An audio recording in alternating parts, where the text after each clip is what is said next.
Physical properties yang paling penting untuk alkane dan cycloalkanes adalah lack of polarity. Ini dapat dilihat dari perbedaan Pauling scale antara C dan H yang hanya 0,4. Ini menunjukkan kemudian ikatan CH itu adalah ikatan nonpolar kovalen. Kemudian interaksi yang antar molekul alkane sendiri sangat lemah dan itu hanya di kelas London dispersion forces, gaya interaksi yang paling lemah di antara gaya-gaya lainnya. Untuk sifat fisik berikutnya adalah melting dan boiling points. Pada dasarnya melting dan boiling points ini kalau semakin tinggi rantai karbonnya atau increasing molecular weight, maka boiling dan melting point-nya juga increasing. Jika dibandingkan dengan senyawa yang hampir sama molecular weight-nya, maka alkanes itu mempunyai BP yang lebih rendah. Kita lihat di tabel berikut ini. Jadi ini dari metan ke dekan, C-nya 1 sampai C10, molecular weight-nya tentu lebih besar,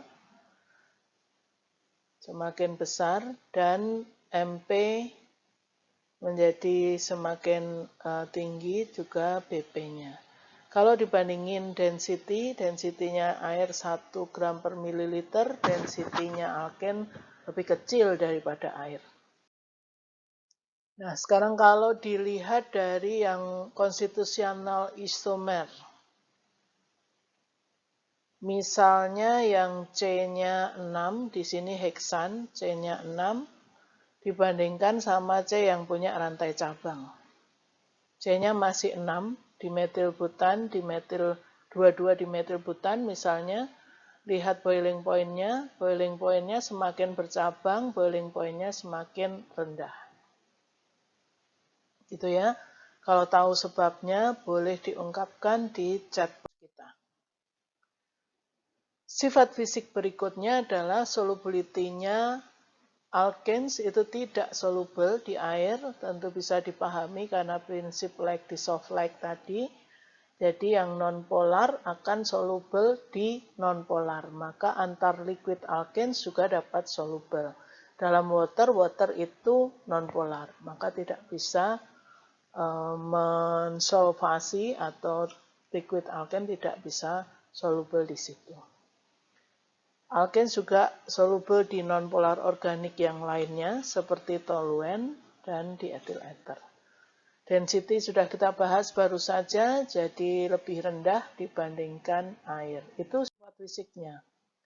Reaksi sekarang.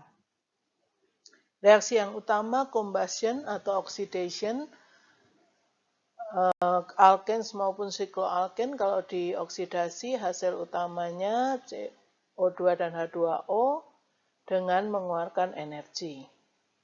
Makin tinggi, ini dari metan ke propan, rantai C-nya, maka energi yang dikeluarkan juga lebih tinggi.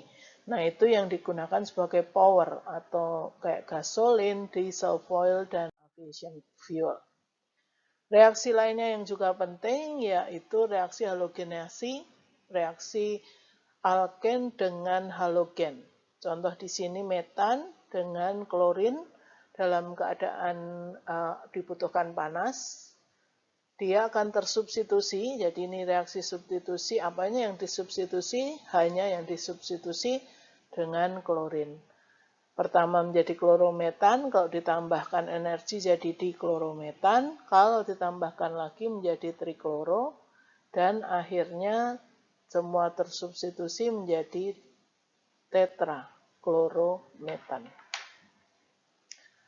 Contoh yang paling real itu karbon fluorokarbon CFC atau nama dagangnya freon. Ini juga berasal dari substitusi CH4 atau metan dengan klorin dan fluorin. Digunakan dalam bisnis air conditioning. mulai digantikan CFC karena merusak lapisan bumi, ozon, kemudian digantikan dengan HFC dan HCFC, gitu ya, yang substitusinya dari etilen. Ini C-nya 2 toh, bukan metan lagi. Begitu, ini lebih mild dibandingkan CFC. Sources of alkan, teman-teman sudah membahas, berasal dari natural gas, petroleum, dan didestilasi. Nanti dalam semester depan saat kimia bioanalitis akan belajar fractional distillation. Intinya ini dari crude oil.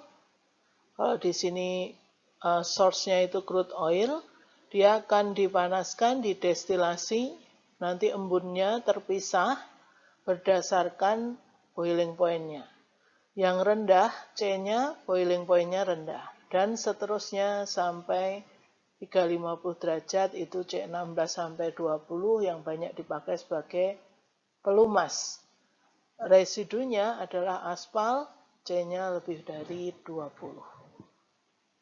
Nah, kira-kira seperti itu selesainya chapter 11. Kita akan lanjutkan ke chapter berikutnya tentang alkene.